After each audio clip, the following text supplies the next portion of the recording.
Welcome to Gambling with an Edge.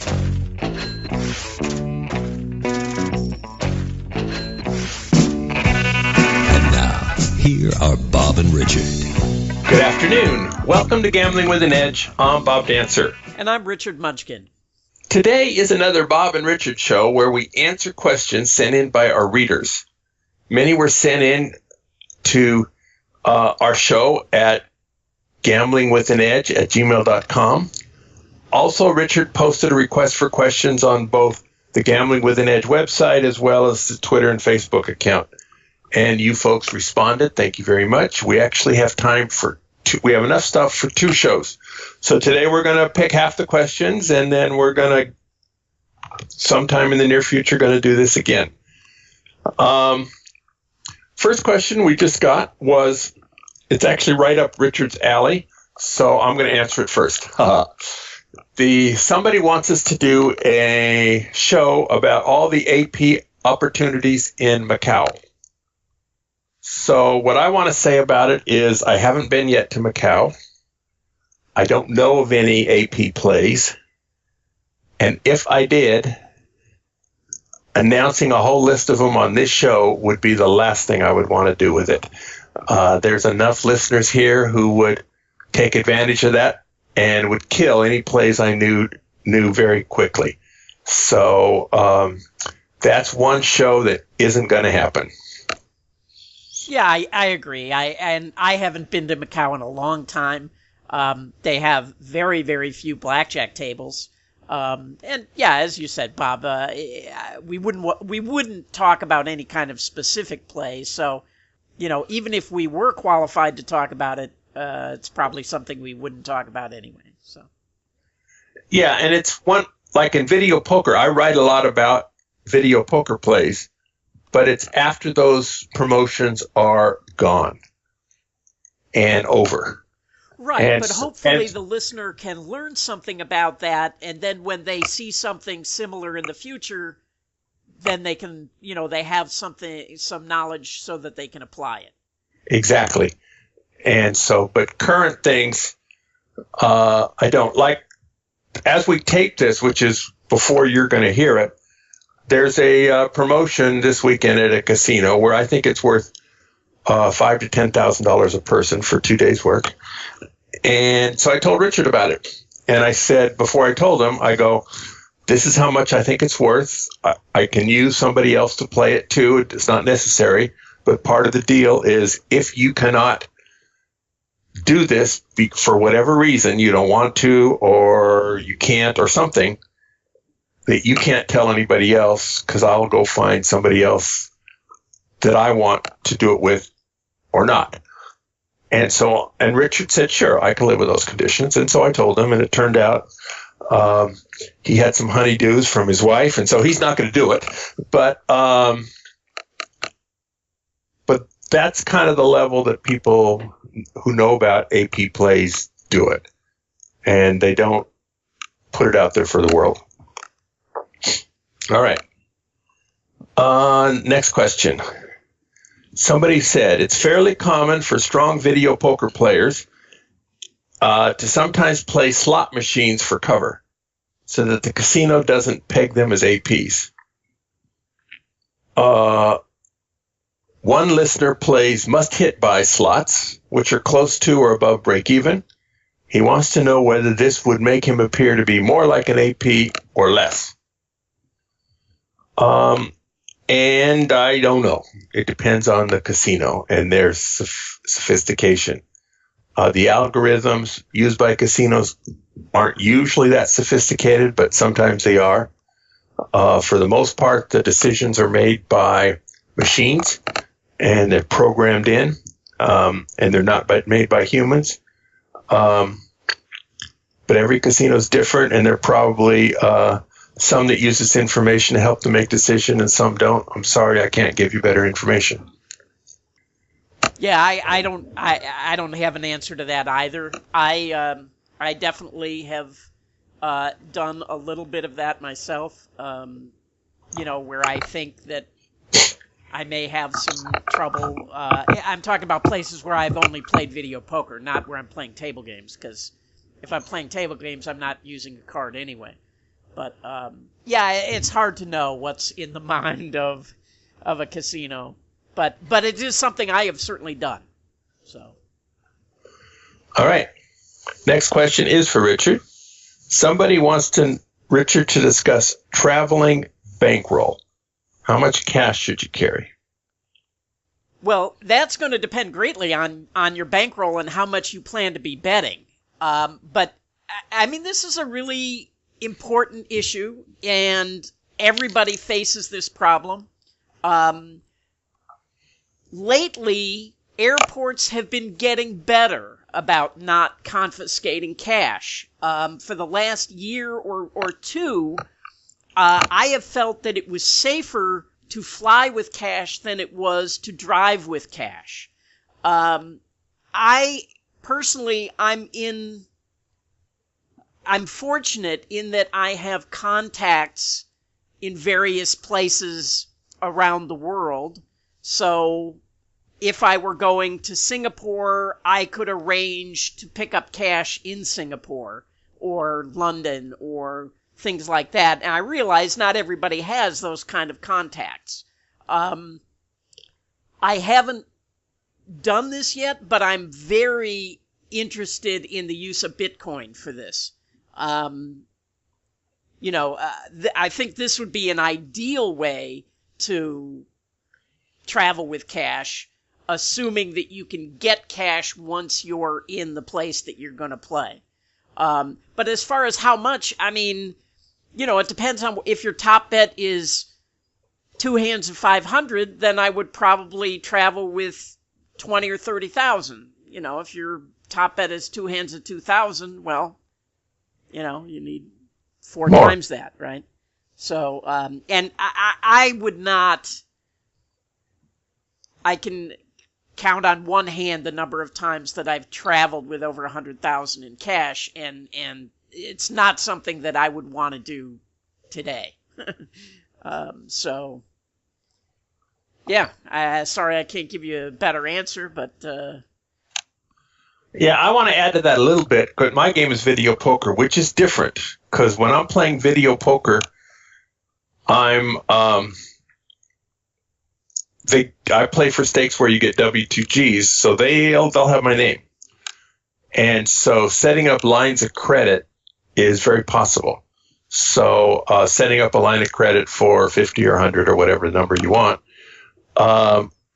flying there, playing, and then flying home with a check or whatever is possible.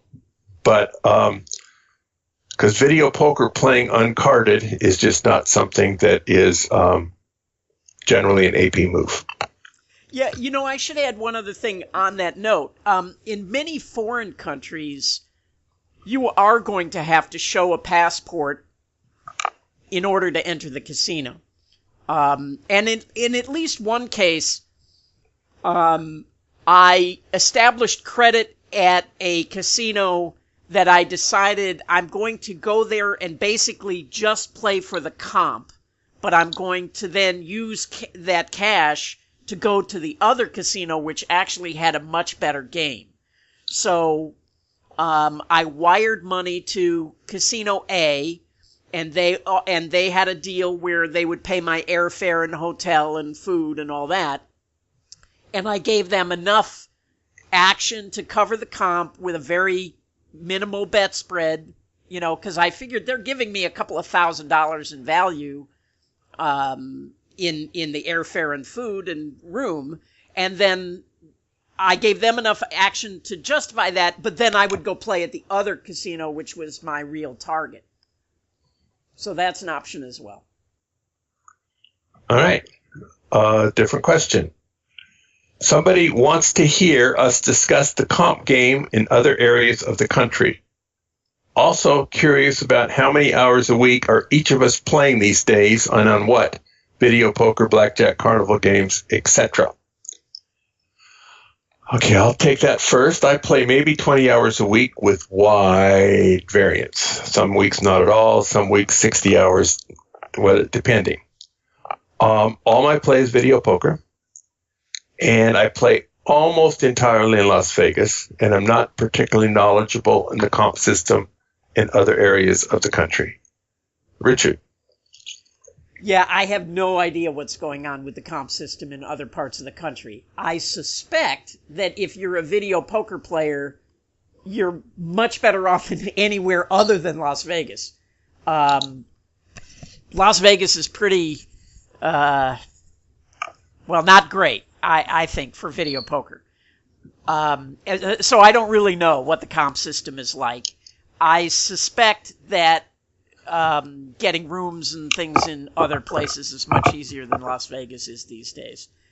How much do I play? I keep telling myself I'm retired, so I'm playing very little. I play maybe an hour or two of video poker a week, mainly because my wife loves nothing more than to run around and pick up free play and stupid gifts and eat in the casino restaurants. So I am playing very little currently, and pretty much the only time I go out and play table games these days is when somebody calls me up and says, hey, there's this interesting game.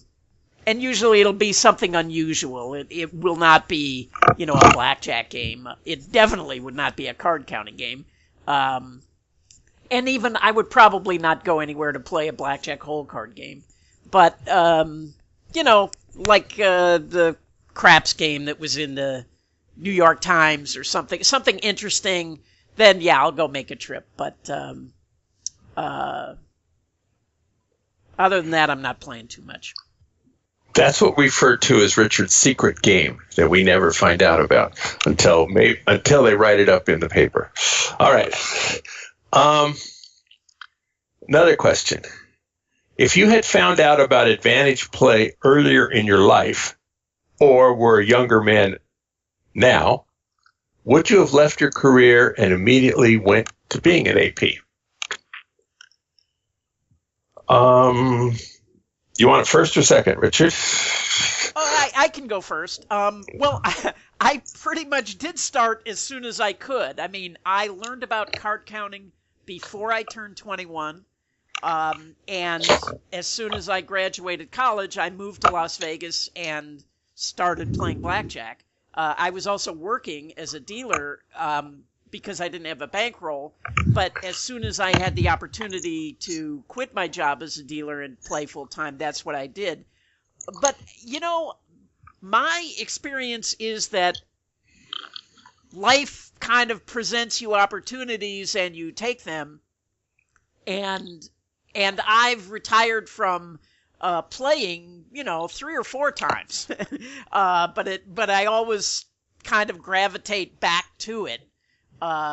Even though I got involved in other things in film and television and things like that. But so would I have started any earlier? I mean, I think I started as early as I could because I was also playing backgammon and poker before I turned 21, and that's how I made money while I was in college. So, yeah, so. I've been playing games since I was a kid. I started playing blackjack, actually backgammon for money when I was 27 and had to go to work 7 years later when I went broke. I kept saving money and learning games in order to try to move to Las Vegas and stay there.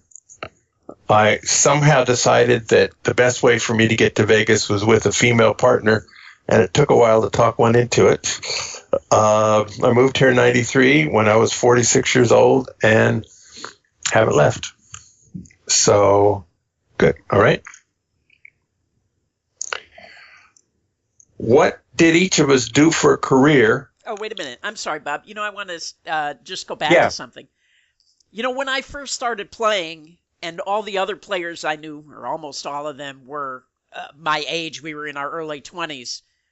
We all kept talking about how it was going to be so much better when we got older, because back then, at least, it looked weird that there were guys in their early 20s betting table max. It just goes over a lot better when you're 40 or 50 or 60 and or 70. Or 70. Yeah, it just looks a lot better. So So, I mean, I don't regret starting as early as I could. I'm just saying that, a lot of times there are advantages when you get older that you don't have. I mean, and there are disadvantages too. Like I can't see the back of my hand, anymore. But anyway, so there's that. Okay, so somebody wants to know what we each did for careers. And Richard's already told you a little bit about it. Let me just take that, finish what I was already saying. So, life presents you these opportunities, and I got into professional gambling, but I wanted to be an actor, and I was unwilling to go to LA and wash dishes at night to do that. So my plan originally was to put together a bankroll and then go to LA and be an actor, and pretty much that's what happened. And then I got there and found out I didn't like being an actor. So went back to gambling, but then also was lucky enough to make the transition into working behind the camera in film and television. So I did that, but I always ended up making more money gambling than I made, producing or directing or writing or whatever. So I was a country western dance teacher. That's the source of my dancer pseudonym. I also worked in IT departments for about 10 years between the time I ran out of money playing backgammon and saved enough to move to Vegas with a partner. One of the reasons I became a professional gambler was to get laid. I always heard that professional gamblers just have the ladies coming at them right and left. From at least my personal experience, it works better being a dance teacher than it does a professional gambler. Yeah, in my experience, that was like the anti-magnet. You say you're a professional gambler, and the ladies run the other way. Yeah, when I recently hooked up with Bonnie, it's been about almost 5 years now. Her relatives heard I was a professional gambler, and they were scared as hell that I was going to loot whatever money Bonnie had and just ruin their inheritance. So they were quite panicked about all this. And now they know me, and they don't think that's much chance that's going to happen. But they were pretty scared. So anyway. On that note, people also believe that, you're a producer or director in film or television and you get laid all the time. And I guess there are guys who do. I just felt like that was so sleazy to try to hit on an actress, that was auditioning for me or working on something that I was doing. I never, that never worked for me either. But plus I did learn very quickly that dating actresses was really not a good idea.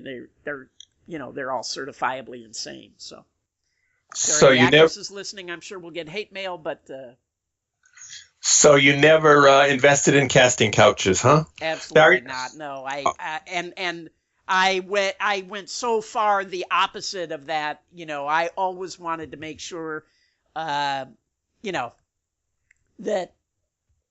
whenever possible, there would be a female casting director in the room whenever there was casting going on. I didn't want to get anywhere near that. I've heard, nothing's personal with Richard. I've heard other producers who were very unsuccessful with the ladies in general come out with anti-casting couch philosophies because it never worked for them. And the ones who were successful at it just never said anything about it. So I don't know if that's happening here or not. No accusations, but that was just, I don't even know why I said it. I'll go on. Somebody said, I'm looking to play blackjack as a counter part-time to supplement my income. How should I handle the $3,000 that I'm starting with as far as max bet spread and betting ramp?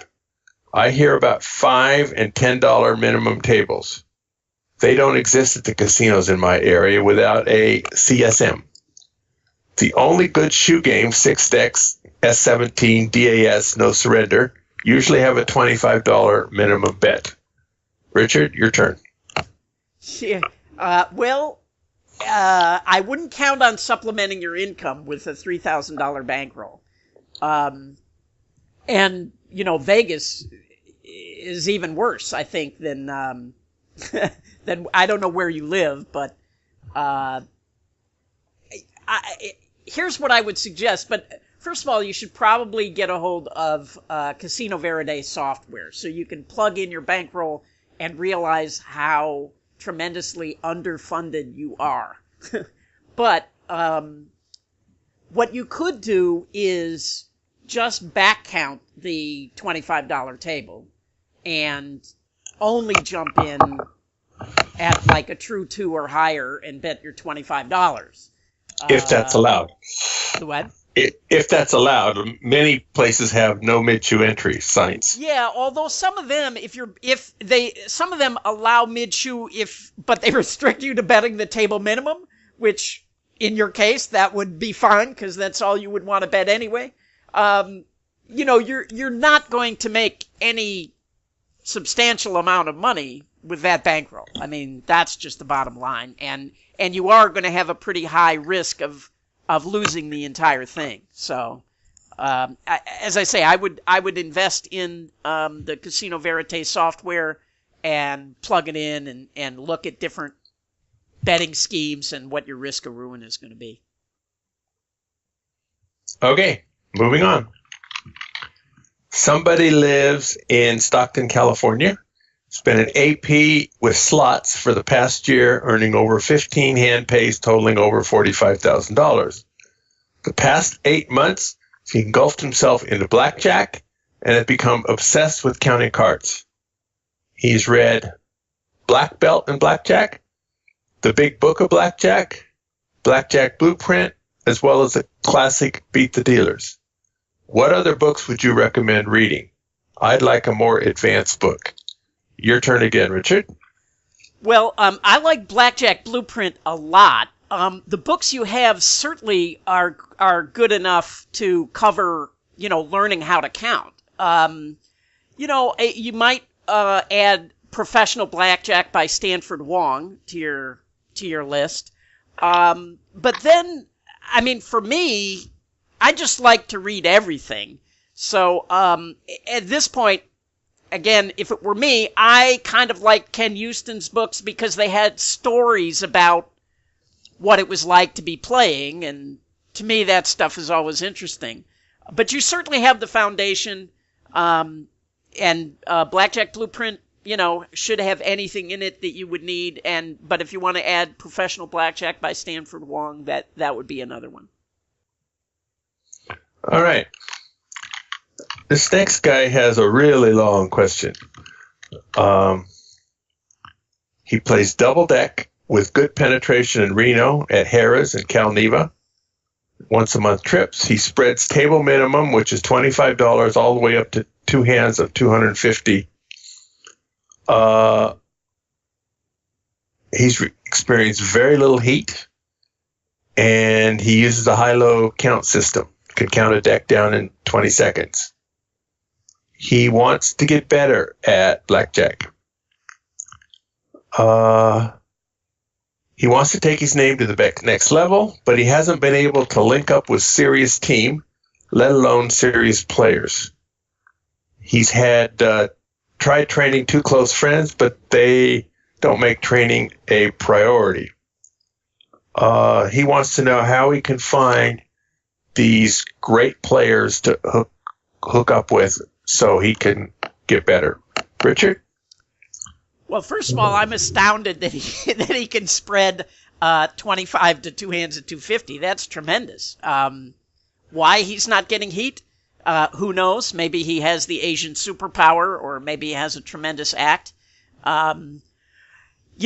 It's difficult to hook up with other players, but all I can give you is my experience, how it's happened for me. And it's happened in a couple of ways. number one, eventually, the more you play, you are just going to bump into another card counter at the same table that you are.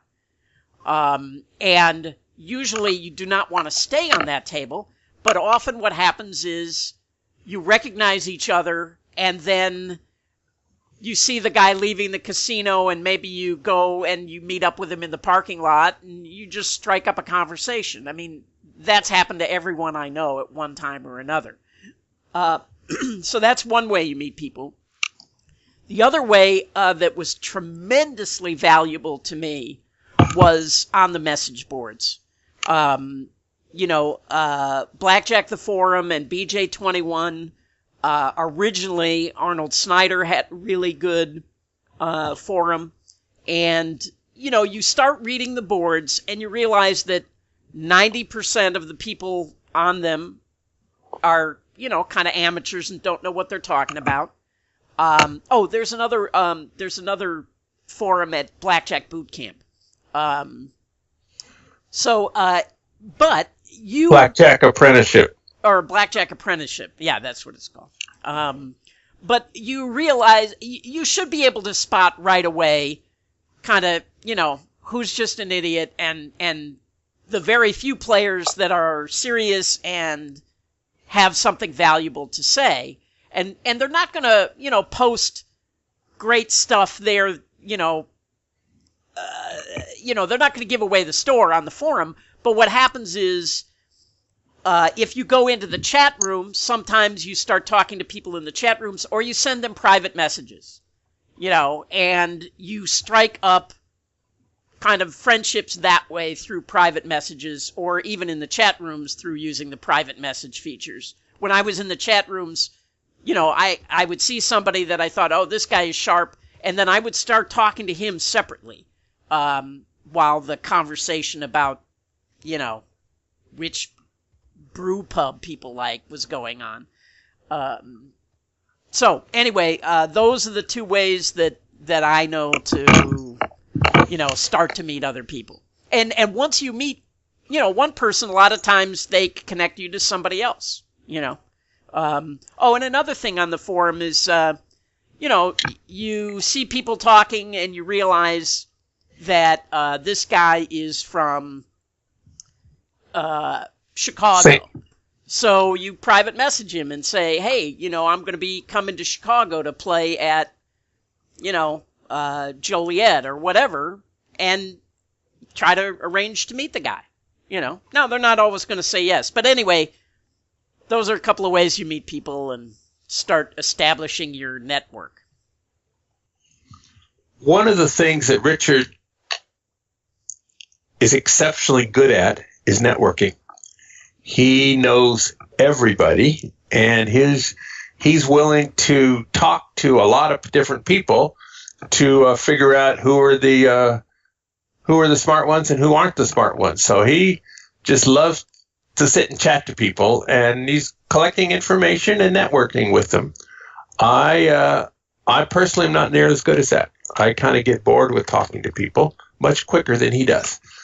And so this networking comes a lot easier to him than it does to certain other people without the good social skills. So I have no idea of the social skills of this guy in Stockton, but this is an area where social skills helps a lot.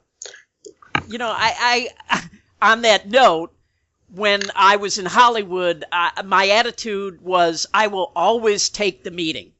And 99% of the meetings in Hollywood don't lead to anything. But you just never know. You just never know who that guy on the other side of the table is going to turn out to be, or where it might lead. And, certainly it's made me an awful lot of money, establishing relationships with people that way, All right. I have a question from another blackjack player. And he can play very well at home, but in the real world, when his big bet is out there, he gets really, really nervous. He's scared to lose the big bets, and he wants to know how he can get over it. Richard. This is not uncommon. I had a friend who when he would bet $500, his hands would shake. Now, that friend ended up saying the gambling life was not for him. What I would suggest is get there slowly. If you're okay with betting $100 but not $200, well then for now make $100 your top bet, and maybe then try raising it to $150. What happens is if you do it enough, you start to get comfortable with it, and but you don't have to make too big a jump right away. Even though your bankroll may call for you to be betting $500, if you're just not comfortable, then don't do it. Bet smaller until you get more comfortable and go up slowly. Because the bosses know that they see it. They can tell that you're not comfortable putting that money out there. Of course, maybe it helps and makes you look like a degenerate, but. And this is not limited to blackjack. The question was crouched in terms of blackjack, but all types of gambling. And everybody has to work this out for themselves. We have different relationships with money. I believe that in order to win, you must be able to put up with the losing that comes with it, because the losing will come. If you can't handle it, and many people can't, then you're not cut out to be an AP. If that's the case, fine, go get a regular job and get a dependable income if that's what you need to be comfortable. Even, using Richard's techniques for some people isn't going to work. They lose $1,000 and they think, my God, that was a down payment that I just gave up. And they just can't shake that. Yeah. All right. This is video poker. I think this guy's local casino. He's entered a point challenge for 14 straight days. He needs to rack up as many points as possible. The winner gets free tickets to a football game, box seats, free food, drinks, and $200 cash.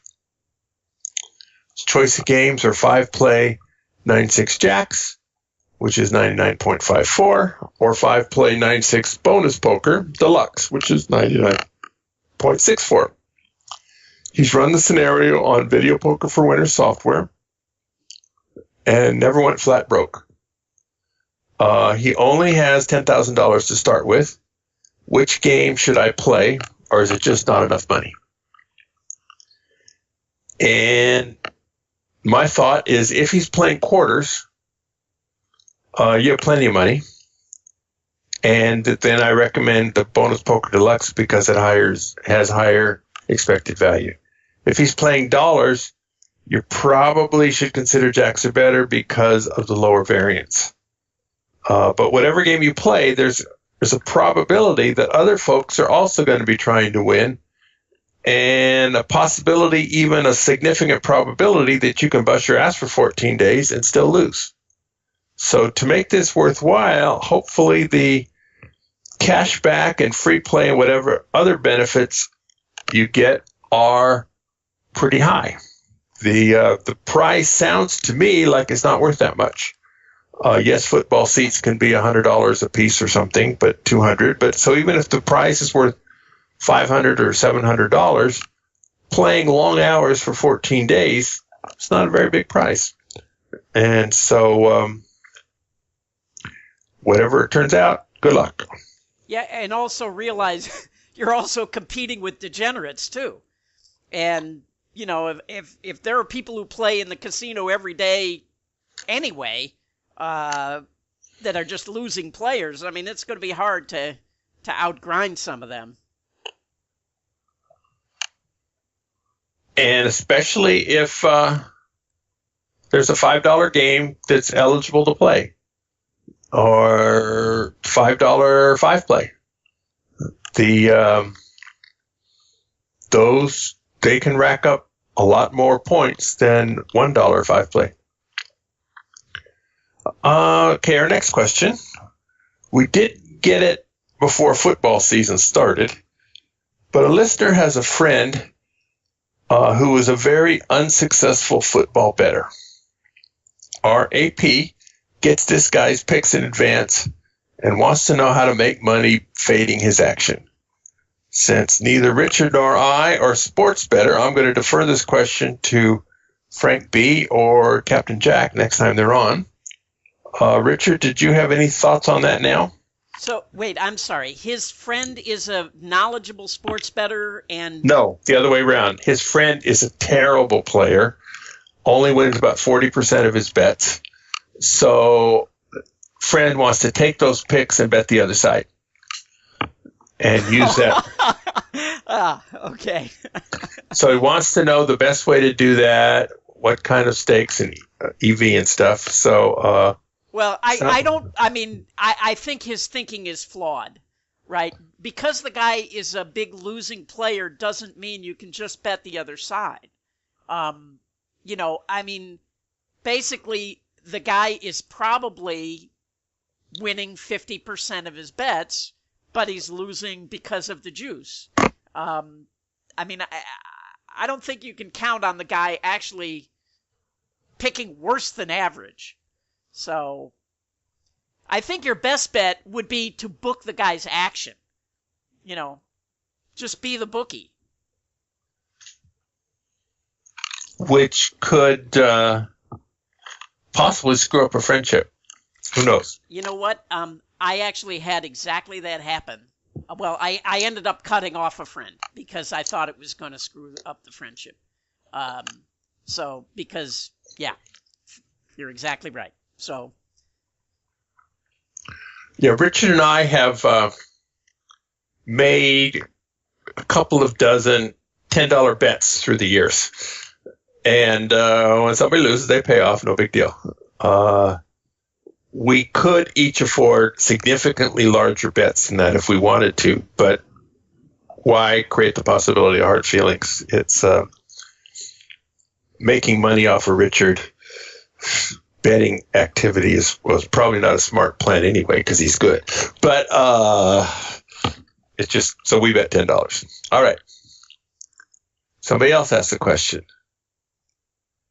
There are features to being an AP that involve some sort of pulling off a heist, which has similarities to cheating. But the AP moves are actually legal. You might get kicked out of the casino, but there's pretty little chance of going to jail.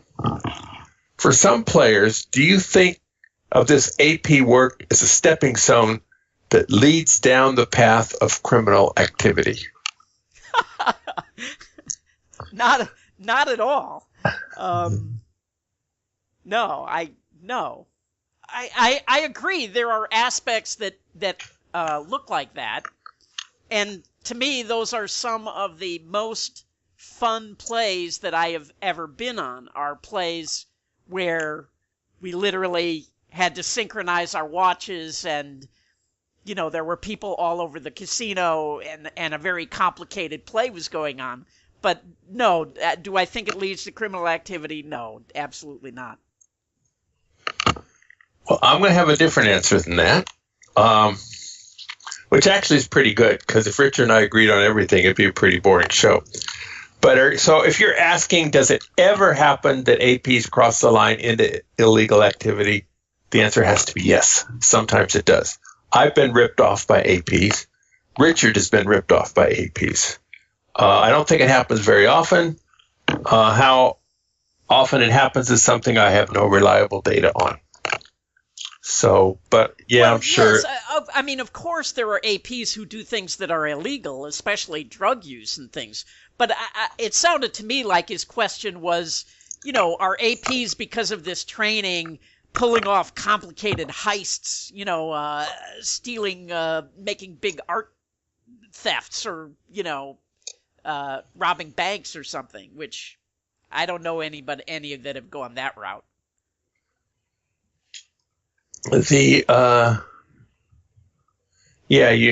I think he might be confusing APs with televangelists. Those are the guys who go to jail for these things. I probably shouldn't have said that. Okay. So when you have a losing session, would a pro like you quit or continue playing? So for me, a flat bettor, it would absolutely be time to quit if I lost $3,000. Conversely, if you're having a winning session, would you walk away at some point or continue? Richard? When I quit playing depends on, is the game still good? And is the casino still happy with me playing there? So the amount of money I'm ahead or behind only is going to affect that decision. It's going to affect it not because of my personal thoughts about the amount of money, but the casino's thoughts about the amount of money. So I'm in $9,000 in cash, and if I buy in any more, I'm going to have to CTR. That means, yes, I'm going to quit. I'm ahead 20,000 and the bosses are starting to sweat blood. Yeah, I'm probably going to quit. So it's really much more about how the casino is feeling about it than about how I'm feeling about it. And on the other hand, if I'm playing poker, then I'm more likely to quit when I'm losing because it may affect my ability to play well. And when I'm winning, things obviously have been going well, which means the players at the table are sometimes intimidated by the guy who's winning all the pots, and I would be much more likely to stay. Yeah, I never. In general, I agree, and I think APs look towards the future rather than the past. What they think the EV of the game is over the next hour, rather than the actual results over the past half hour. I had not yet thought of the idea of it depends on what you think the casino's reaction is. I think that's a very good point, and not one that was in my repertoire. And I should add, in video poker, usually I'm planning to play a certain amount, but if I feel like I'm not sharp, like I'm going to make mistakes, then I'm just going to stop playing. Yeah, or the promotion ends. It's double points until midnight, so 11:55 I'm cashing out, or something like that. All right, we're about halfway through, and so we're putting the commercials earlier today in the hopes that some of you stick around for later, but we're only halfway through, so there's good incentive for you to do that. South Point has more than 10,000 games, returning more than 99%. This is more than anyone else has. In October, the casino-wide promotion is extra free play for those already receiving free play. You pick up your normal free play every Monday, Tuesday, or Wednesday, and if you do, you get the identical amount of free play every Friday, Saturday, or Sunday. If you make all 8 pickups, you'll be eligible for a larger than usual pickup at the end of the month. The video poker classes now are over. The next semester will be starting in early January. We'll be announcing them here a month or so in advance before they start. At videopoker.com, it's the best place to play lots of games. If you sign up for the gold membership, $8.95 a month or $79.95 a year, this allows you to get correction on most of the game. We're airing this show while I'm on vacation, and so I don't know what the game of the week will be when you hear this. So instead of the specific game of the week, I've chosen to talk about one of the videopoker.com games you'll find out there that we don't talk about too much. You can frequently find these games on All-Star Poker or All-Star Poker 2, which is a machine with lots of different varieties of games out there. So the one I'm going to talk about now is called Double Pay Poker. This game costs 10 coins per line to play, and you get paid on the deal from a stud pay schedule. and you also get paid on the draw in the normal way. The deal part pays slightly more than the draw part. So if you're playing a 98.98 double-double bonus pay schedule, the double pay version will return about 99.1. Also, on the deal part, there's no skill at all involved, so you're going to get that EV.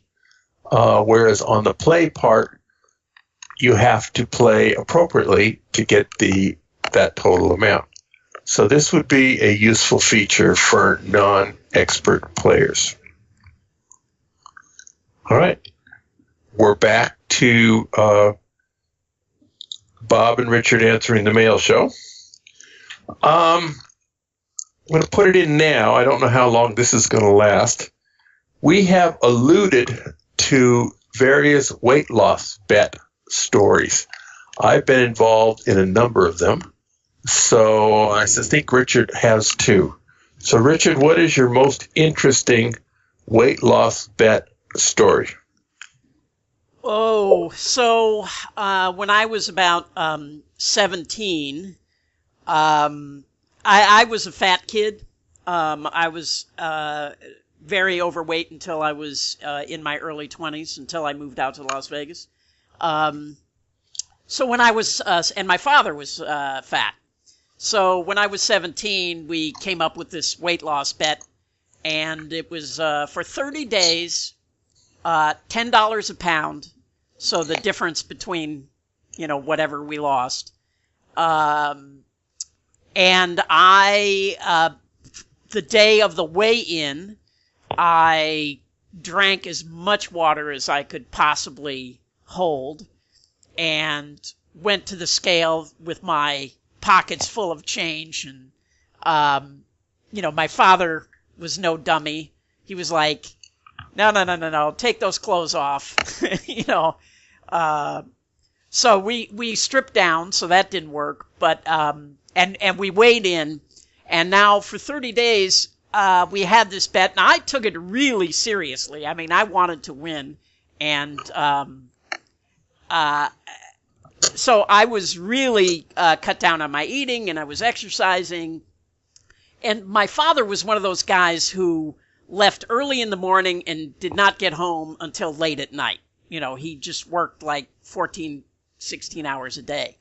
And one of the things that when I was a kid he used to do is sometimes come home late at night with pizza.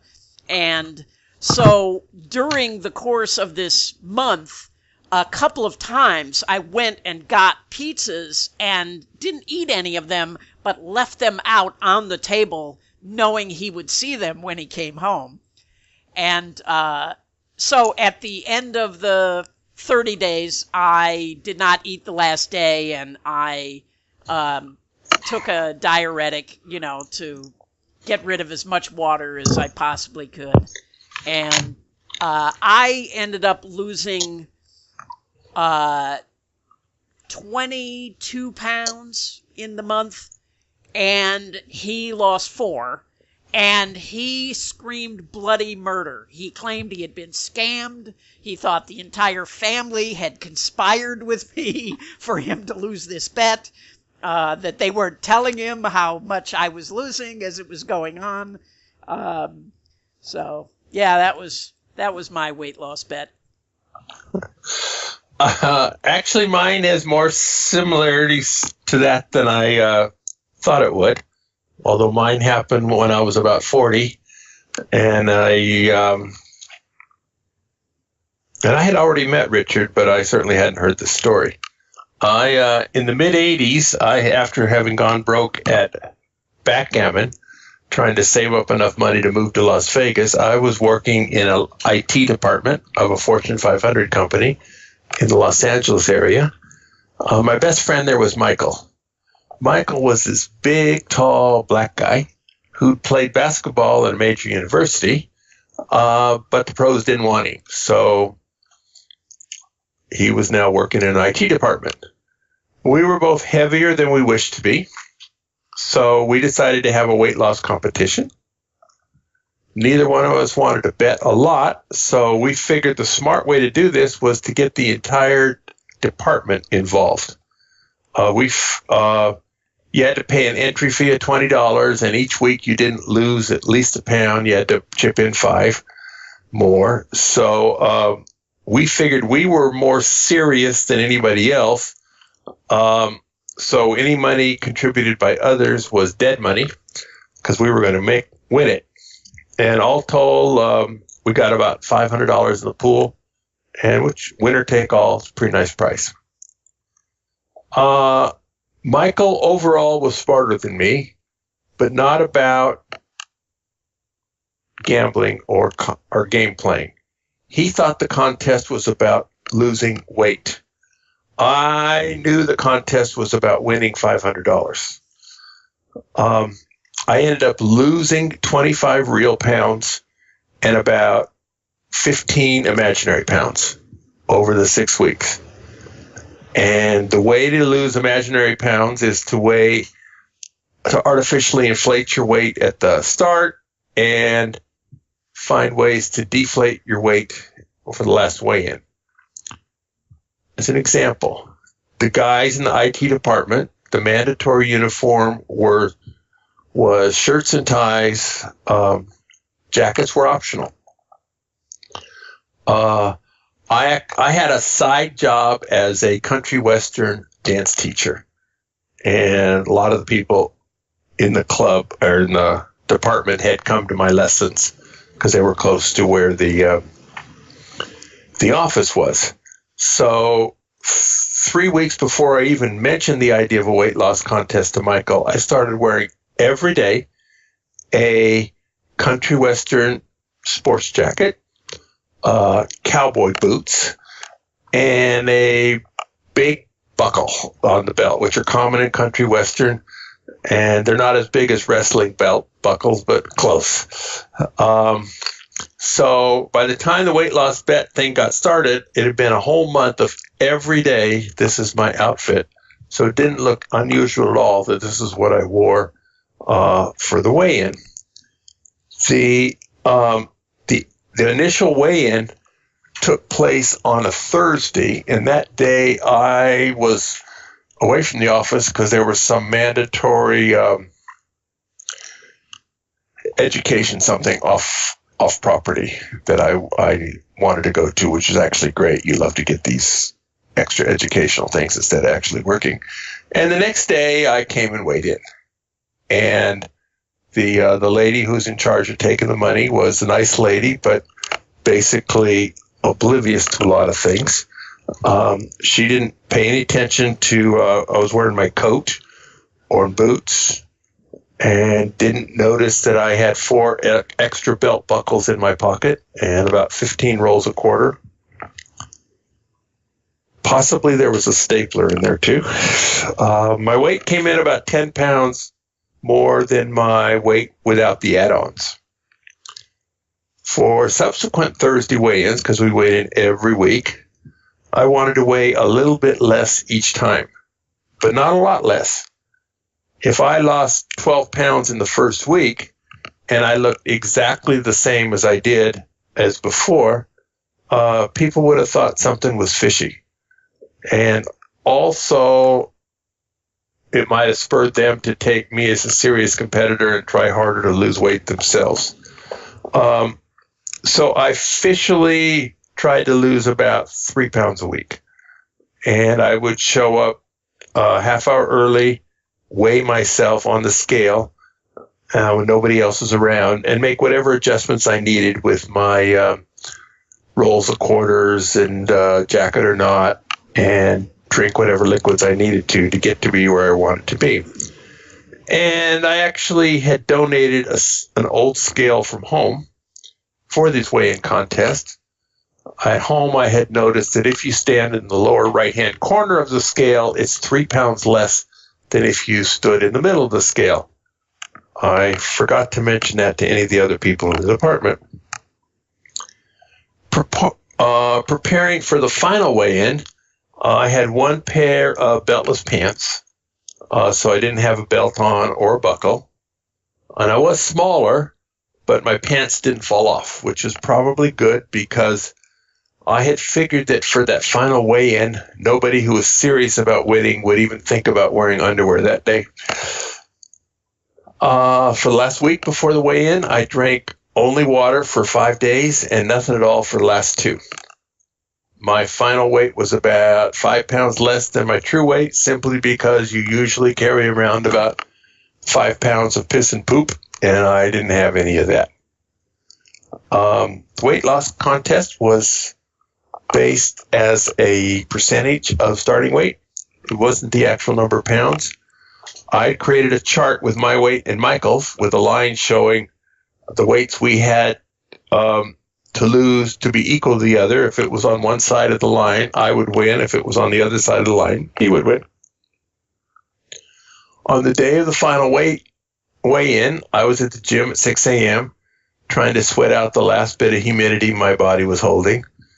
You still got to work early, and looked at the chart and learned that Michael had to get down to 196 pounds to time me percentage-wise.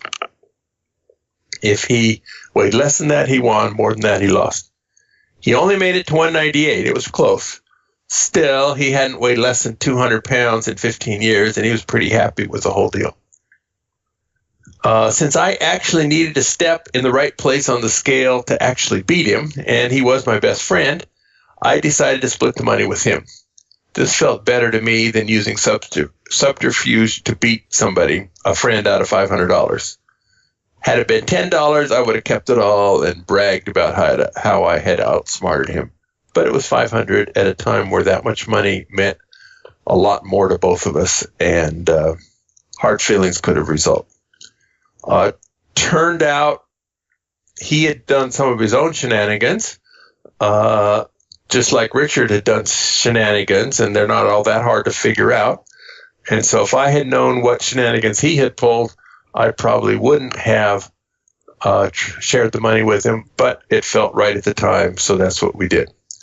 Eventually we laughed about it. We told each other what we had done and laughed about it, and remained my best friend for a couple more years till I got laid off because I was spending more time playing backgammon than I was working on being a IT professional, and so and we lost track. Would you have won the bet if you guys had both just done it square? Or do you know? I don't know. I think probably yes. I had lost, I think probably yes, but I don't know for sure. It was close. I mean, the final with both of us pulling our shenanigans was still really close, because if he had lost 2 more pounds, he would have won. And like the last day, he fasted totally. If he had fasted 2 days, he probably would have won. So, who knows? All right. Another question. I have another weight loss story, but I'm going to share that the next time we do one of these. Thank you. This has been fun, Richard. I enjoy these. Hopefully our listeners find them entertaining as well. We're going to be doing another one in the near future. I'm not sure. It'll be aired sometime in early November, I think. And looking forward to it. So thank you, Richard. Go out and hit lots of royal flushes, everybody. Good day.